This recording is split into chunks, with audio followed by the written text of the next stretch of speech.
organizers of this event and that are really behind all this wonderful project that is the Bet Midrash. And I hope that you women show, as usual, that we have the strength, and it's you, those that are going to give the greatest impact in the community for Limud Torah.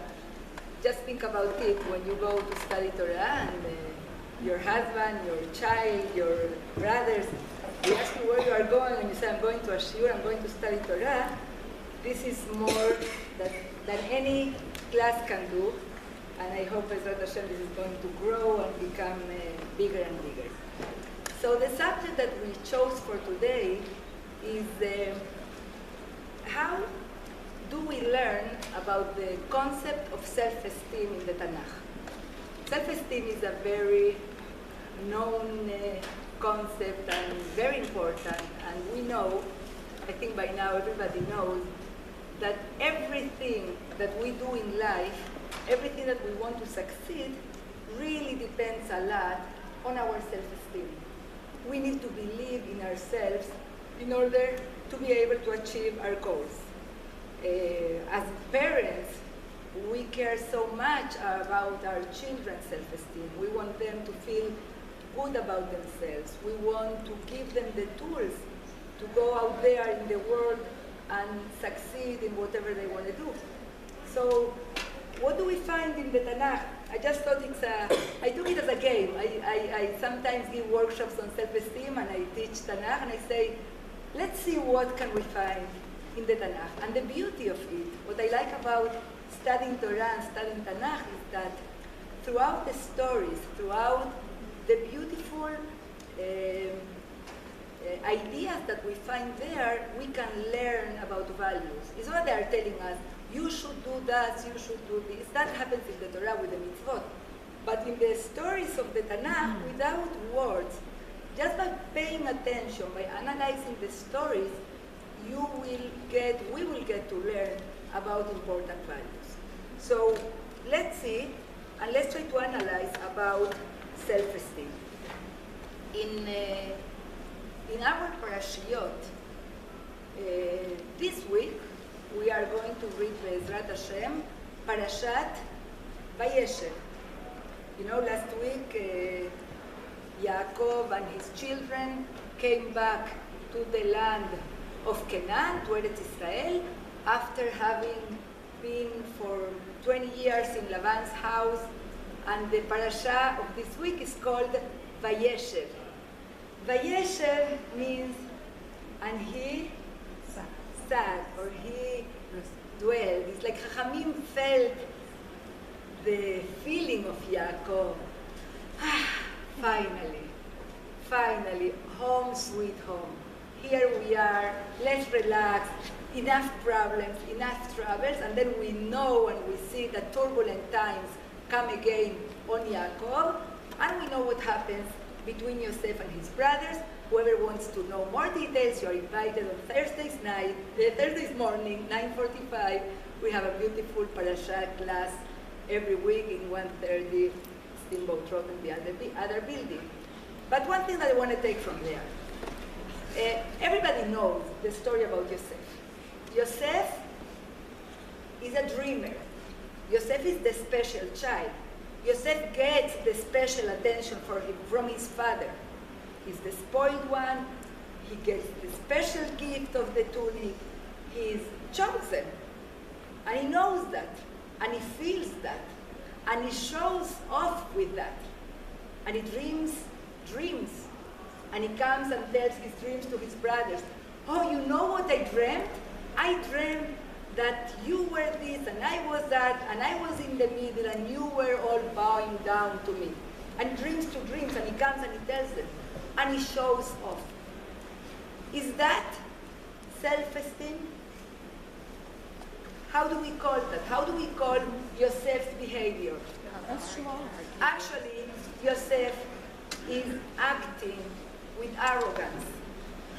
Yosef is acting with arrogance.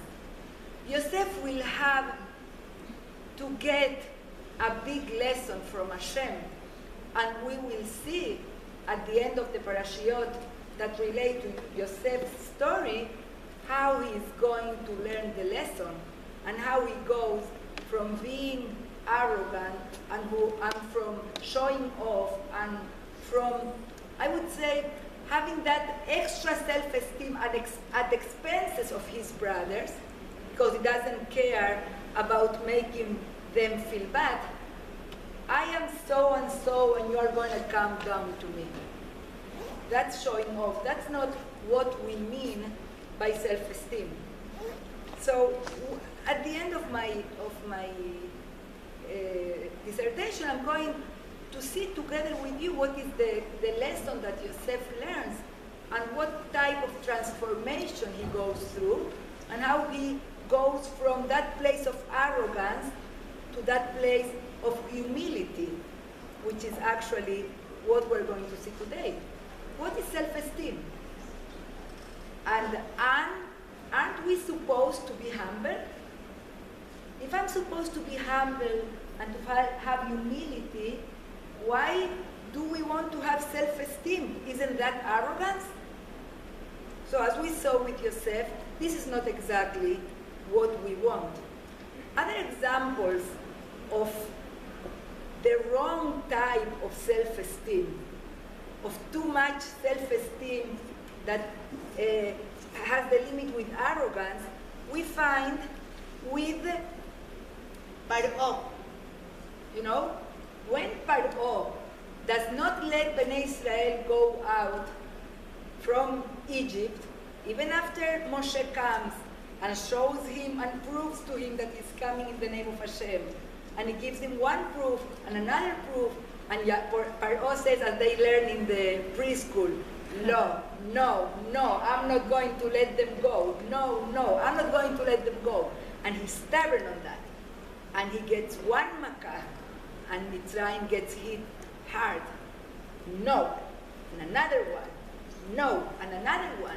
And 10 times, Paro is punished, and together with him, all of Egypt. But he's stubborn. He's not willing to reconsider, because he's not willing to accept, oh, I'm sorry, I made a mistake. He has too much self-esteem, that's not the real self-esteem, in what he thinks is right. He thinks we Egypt are the powerful, we have the right to have Bnei Israel as slaves, I'm not going to let you go. And even when he sees that he is drowning, and all Egypt is drowning together with him, he is not willing to reconsider. He doesn't let Bnei Israel go out, and we know very well what was the end of it. Paro and all his people, boom, went down and they drowned in the ocean, in the sea. Now, how do we see that happening in examples of our lives? Do you know when you see people that seem to have very much confidence, but they are so much up there that they're not willing to consider anything that comes to them, any ideas that come to them, any possibility or opportunity to reconsider what they are doing, we can realize that this is not self-esteem. This is also arrogance. Imagine a CEO of a very big company, that he is really successful, that he is really very smart, and he really got to this high position, and he makes a mistake, and one of his workers come and tells him, I'm sorry, I don't think you are dealing with this subject the right way, we should do this. He feels so confident about what he's doing, and he's so up there, that he's not even willing to consider what those down there are trying to tell him. So this is not self-esteem. This is stubbornness. This is arrogance.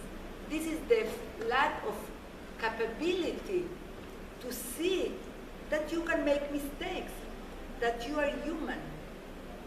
So that actually even goes with the feeling of inferiority, the lack of self-esteem, because what happens if I recognize that I made a mistake, that brings me down. I already feel that I cannot stand on my feet, That's why people that don't have self-esteem cannot accept, oh, sorry, I made a mistake. I'm wrong. I was wrong. And we get the wrong message. We could think, wow, how confident they are. They always think that they are right. But that's quite the opposite.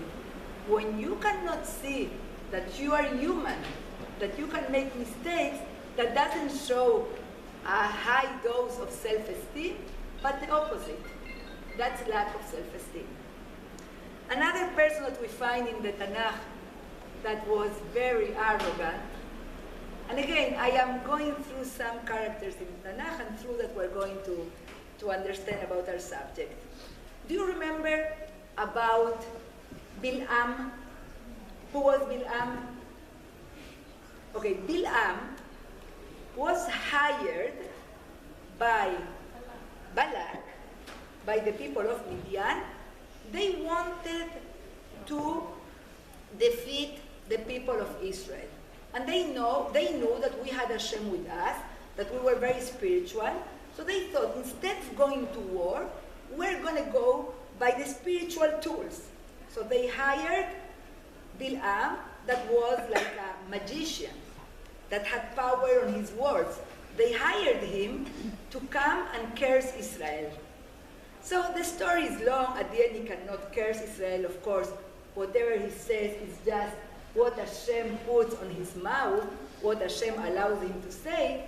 But when he starts talking, he introduces himself. He says like a poem. And how does he call himself? Yodea Da'at Elyon. He says, okay, here is what Bil'am has to say. And he says, Yodea Da'at Elyon. What does it mean, Yodea Da'at Elyon? The one that knows the opinion of Hashem. The one that understands Hashem. That's how he describes himself. This is me. This is who I am, Bil'am. I know God. So this is what I'm going to say now. So I cannot go into all the details, but very funny, at one moment, at one point, he has a she-donkey that he loves very much. They are friends, he understands her, they speak with each other. So at one point, Hashem sends an angel, like a malach, that wants to kill Bil'am, that is standing in the way with a sword. And Bil'am doesn't see it, but the donkey sees it. So the donkey doesn't want to continue. And Bil'am hits the donkey. What? Move, move. And at the end, he says, why are you hitting me? There is this obstacle here. Hashem is teaching him. You say about yourself that you know me? Even your donkey knows better. Even your donkey can see the things that you don't see. So we find out how in the Torah, in the Bible, arrogance is a quality that is not really well received. Hashem does not like it. What is the quality that is praised the most by our Chachamim and in our Torah? Humility. To be humble. Why is it so important to be humble? Why is it so important to be humble? Because it's recognizing where You recognize recognition of where you're.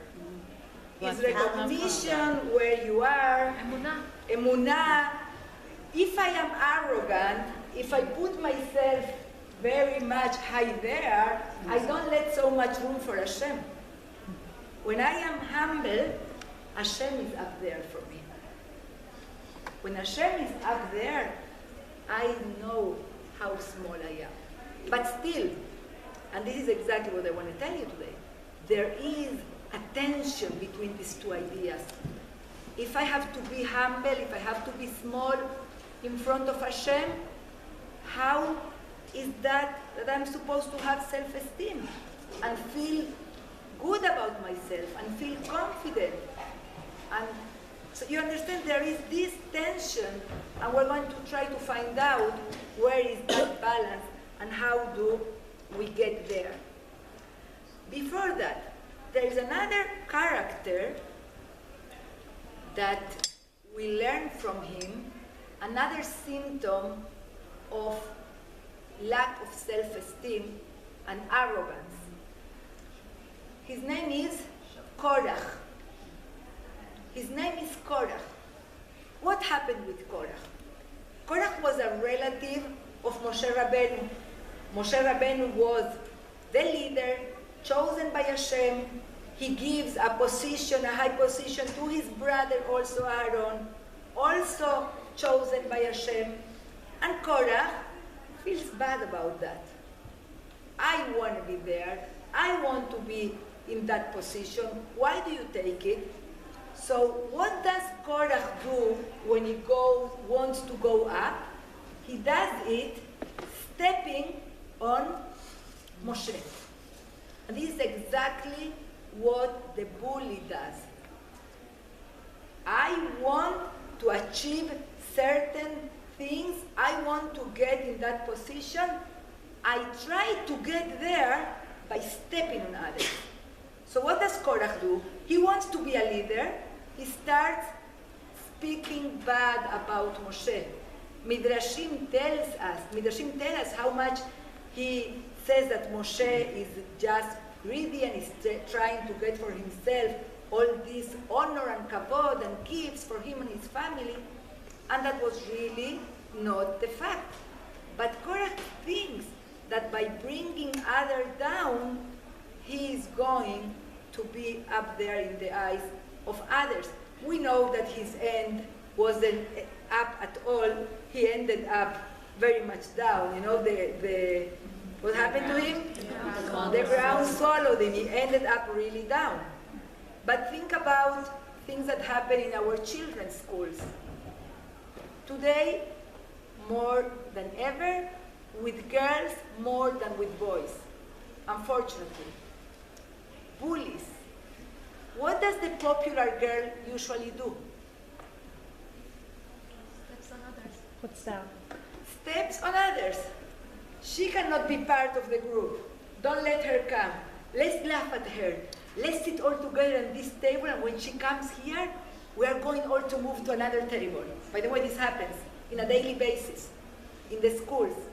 So the popular girl, everybody looks up at her, and they try to be her friends, and they try to serve her, and they think that she's very confident.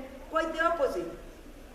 If she would feel confident, if she would feel good about herself, she did not have the need to do these things to others, to put others down, because she will have her own place, and she wouldn't need of these acts that are very, very low.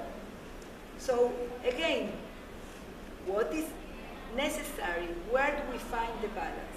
And perhaps if arrogance is so bad, let's try to find situations that show humility. How much is good to be humble, and how much is too much? Do you know humble people? Yes? Do you know people that are too humble? In a good way or in a bad way? In a good way? Does anyone here know somebody that is too humble in the bad way? Yes.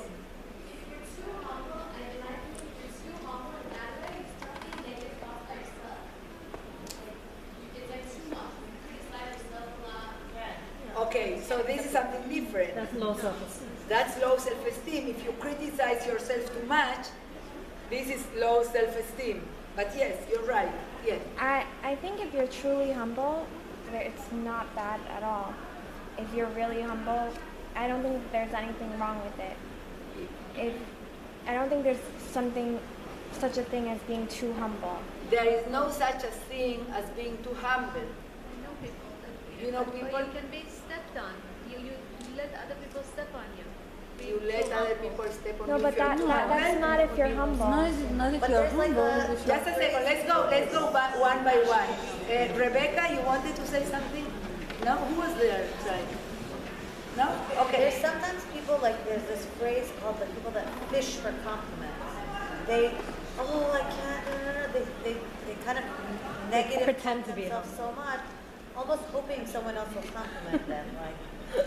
Okay, some people that show themselves too humble is because she's is one of the symptoms that we're going to see that is the symptom of lack of self-esteem. Okay, let's see. We know about one of our kings, somebody mentioned in here. Yes, Shaul, our first king, anointed by Shemuel Hanavi. He was very humble. Actually, when he's being chosen to be a king, Shaul describes, the Sefer Shmuel describes him as a very tall, handsome man, but he was nechba el hakelim. He was actually hiding. He was very, very humble. Is that a good quality or a bad quality? That's an amazing quality, to be humble. As we saw before with Yosef, you don't have to show off with whoever you are and in front of others to make you feel better. And when you are humble, you are letting room for Hashem. You have emunah in Hashem, and you don't think just that you are the center of things. But what happened with Shaul? He was very humble, but one thing is to be humble, and another thing is to have self-esteem. What is the difference between being humble and having self-esteem? Or what is the difference between having self-esteem and being arrogant?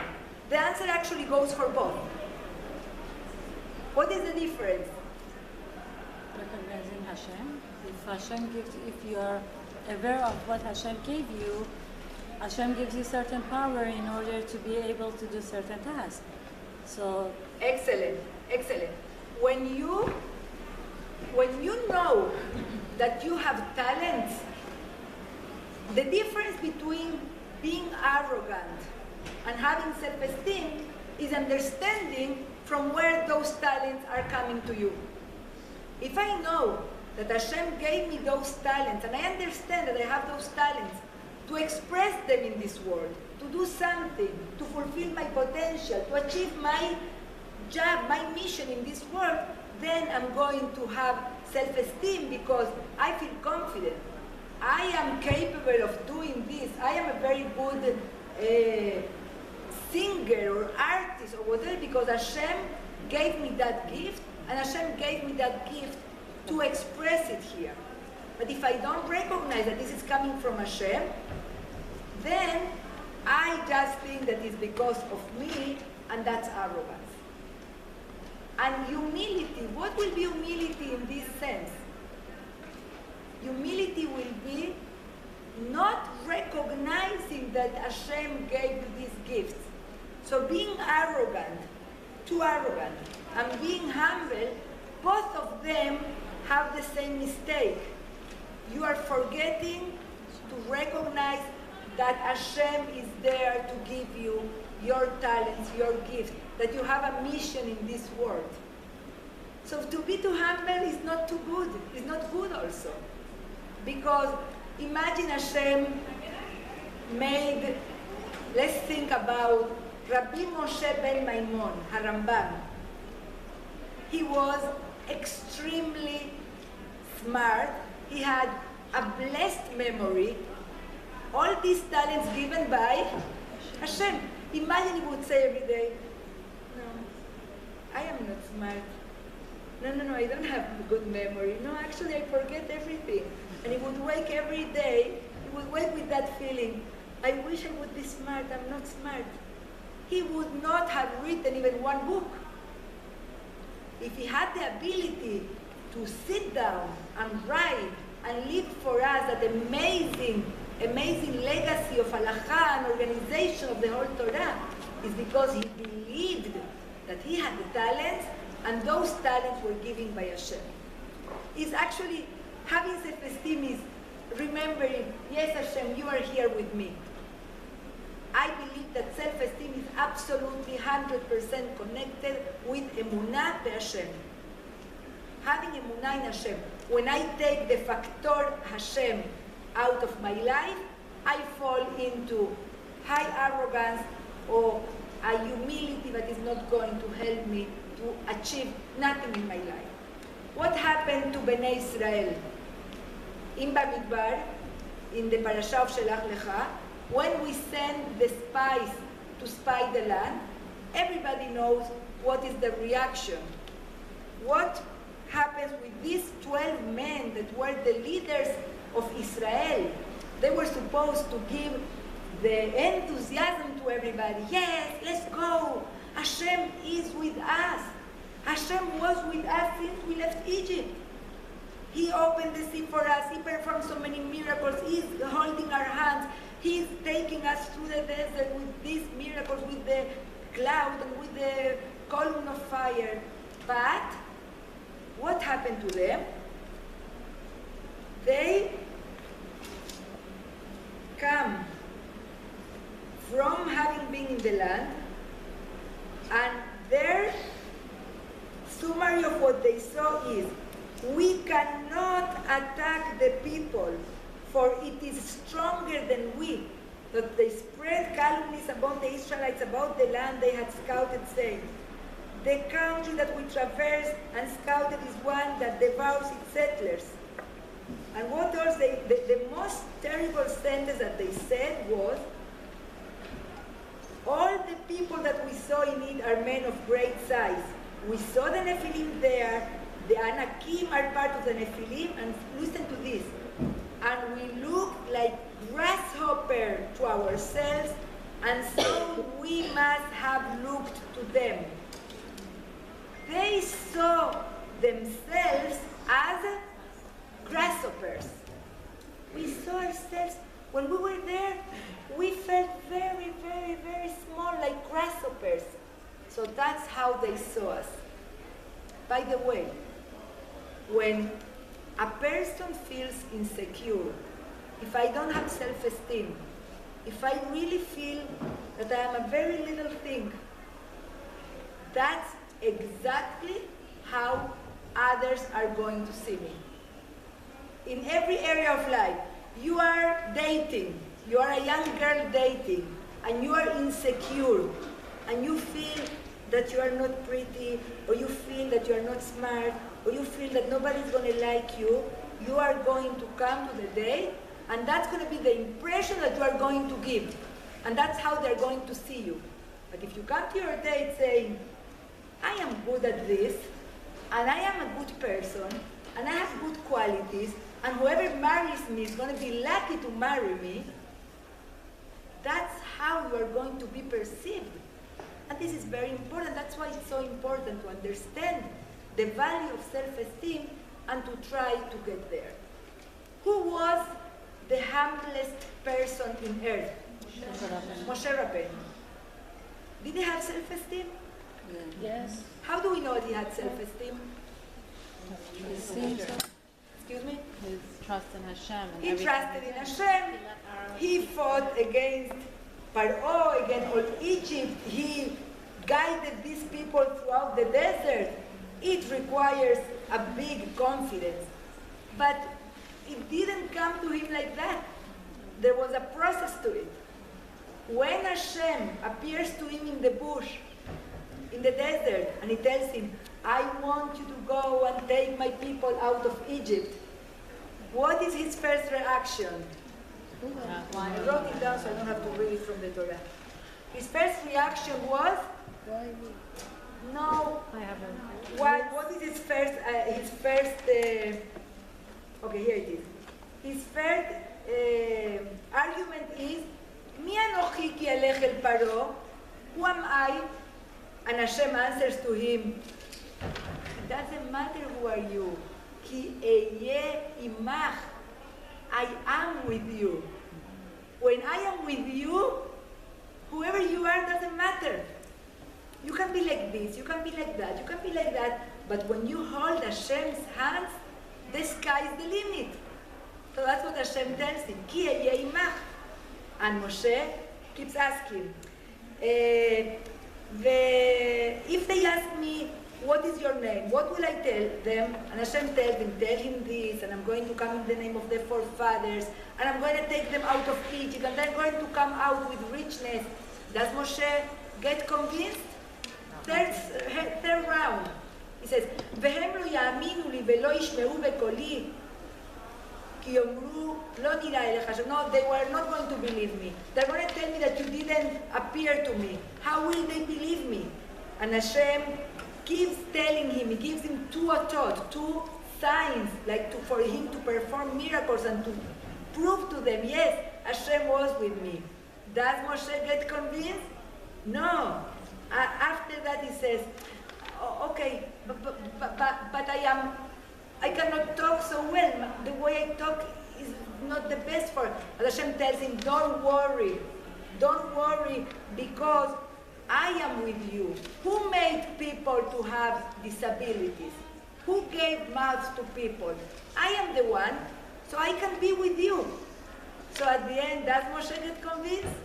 5th round, he tells him, Bi Adoni, shlach ya beyad tishlach. You know what, Hashem, no, send somebody else. 5 rounds. And Hashem gets upset at him and he tells him, go, and your brother will be your speaker, your spokesman. He's going to be speaking for you. So Moshe Rabbeinu got confidence, but it did not come so easy. It took time. He had to go through this school of Hashem that told him, if I am with you, if I give you the talents, you can do it. So Moshe Rabbeinu at the end became who he is. He is Moshe Rabbeinu. What do we know about Abraham Avinu? Was he humble? Huh? Abraham Avinu also was very, very humble. But he is called, how was Abraham Avinu called? Abraham ha-Ivri. What does it mean, Ivri? If all the world was in this side, everybody was in this side, worshipping idols, believing in Avodah Zarah, and Abraham Avinu was able to stand on the other side by himself, because he believed in Hashem.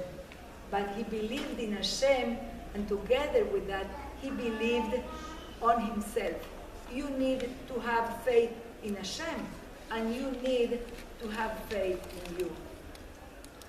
What happened with Shaul? I mentioned it, but I didn't tell you what happened. Shaul was given a mitzvah by Hashem through Shemuel Hanavi. He tells him, go fight Amalek, and I want you to wipe them out. Total killing of Amalek, men, women, children, animals. Hashem tells him, I don't want you to leave even one. Nobody should stay. What does Shaul do? He saves one. He saves The king. the king. Who else? What else? They leave alive the animals. You know, animals represent, what do animals represent? It's wealth, possession. So they felt bad. We're going to throw away all these animals. We can become rich. We can take these animals actually and offer them as a korban to Hashem. We're going to be good. We're going to keep them for Hashem. So what does Shemuel tell Shaul when he comes and sees him?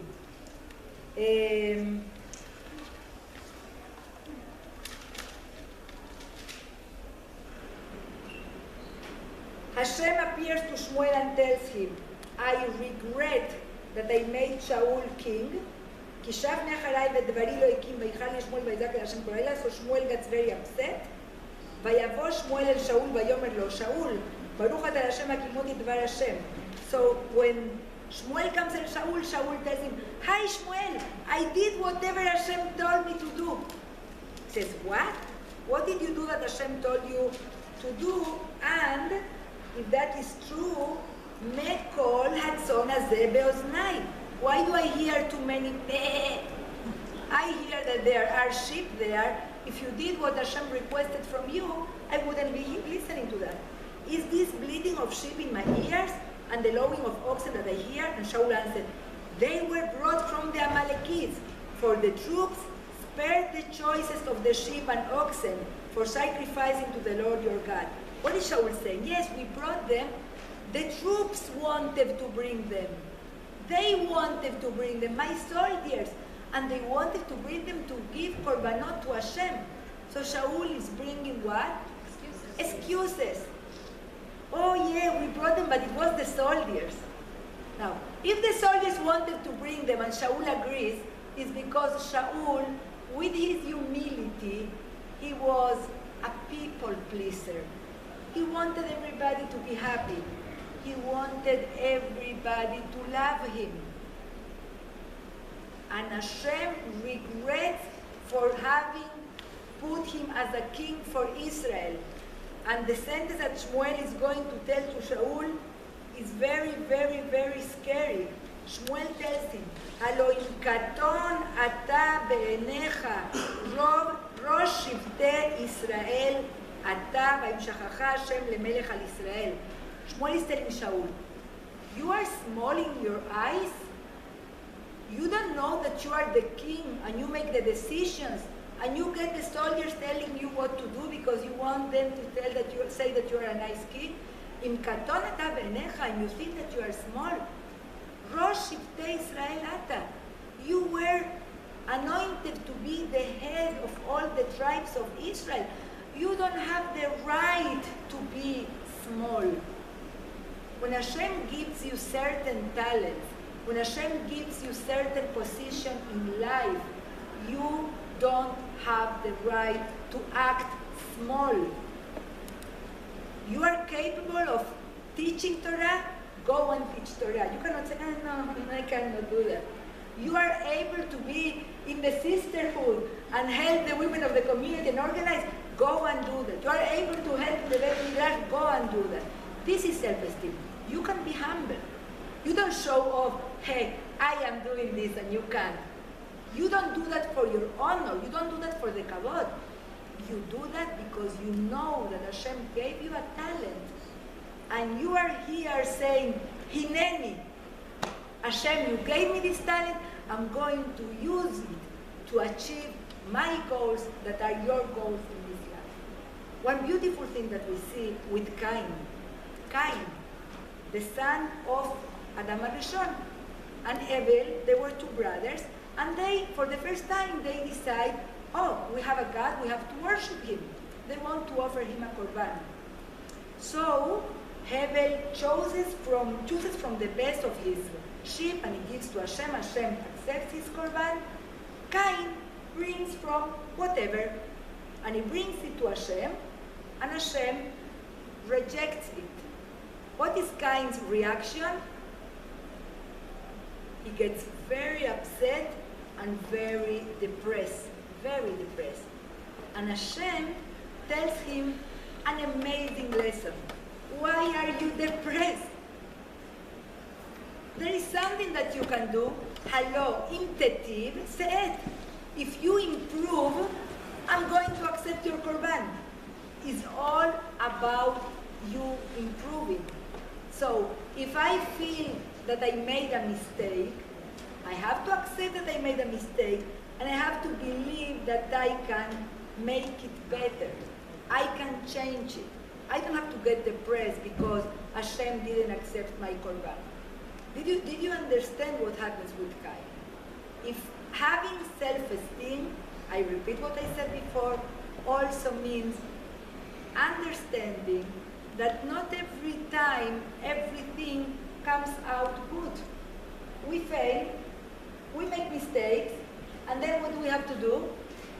Try again. It's all about us. It's depending on us. It's like a teacher telling his student, I'm sorry, I cannot take this project. The page is all folded. This is not the way you present it.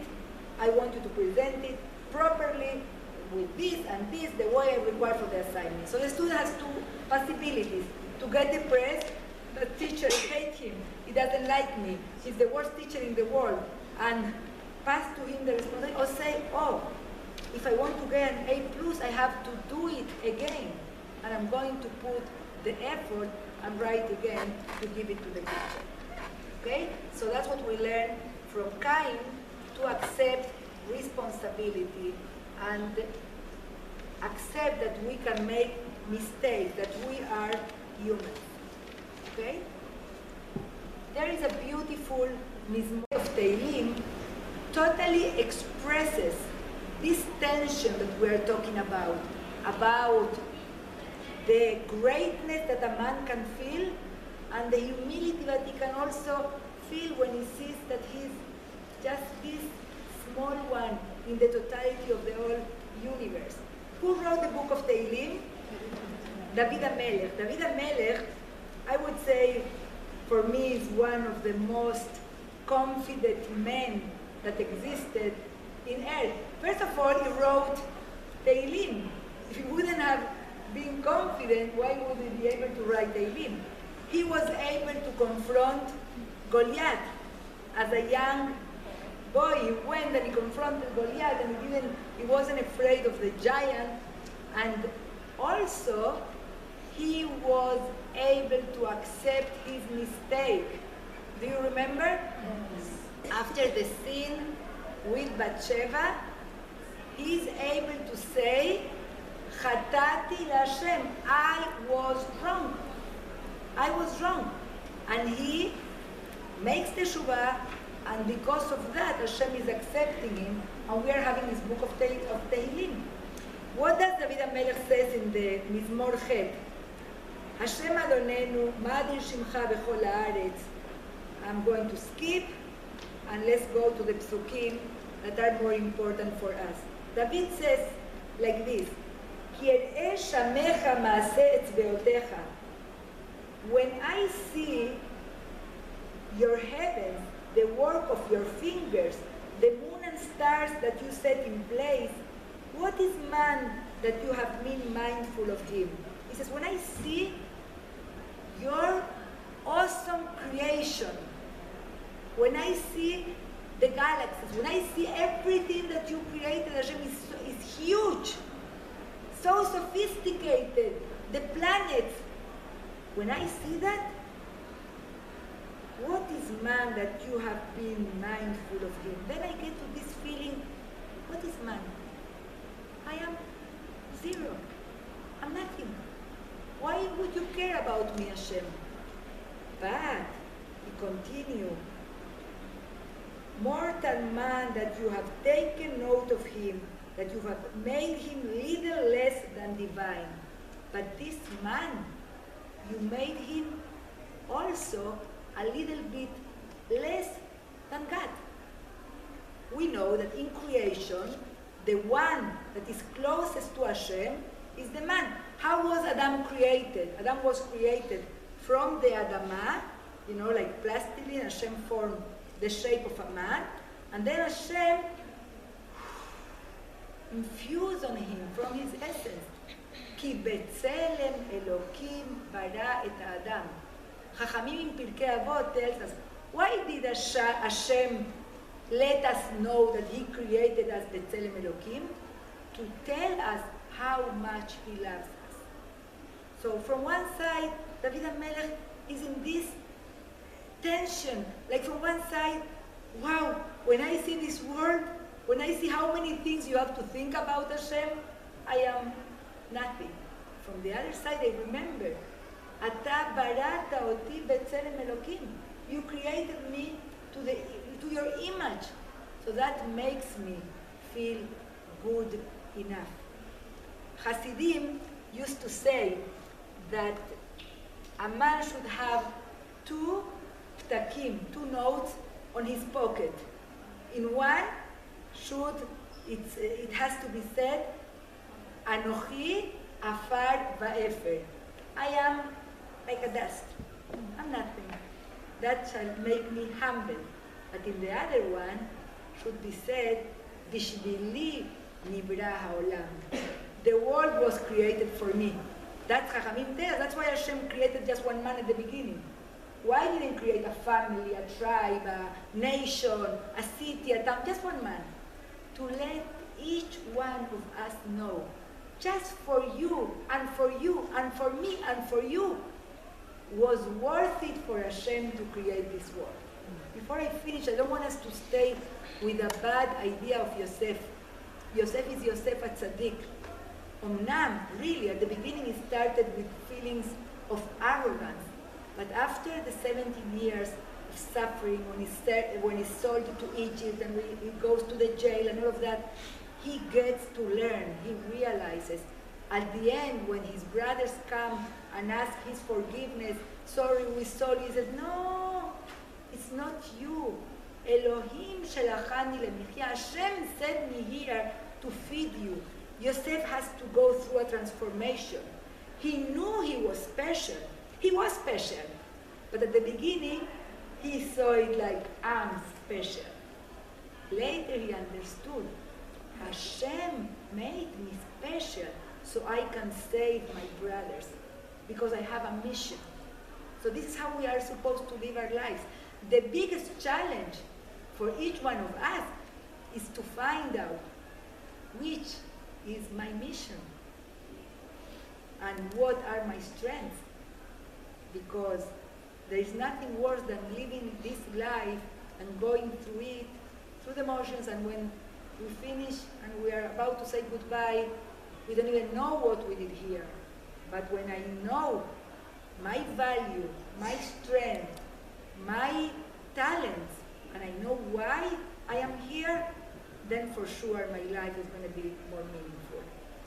I hope, Bezrat Hashem, we all get there and we live this life with the feeling that the world was created for me, but to serve Hashem.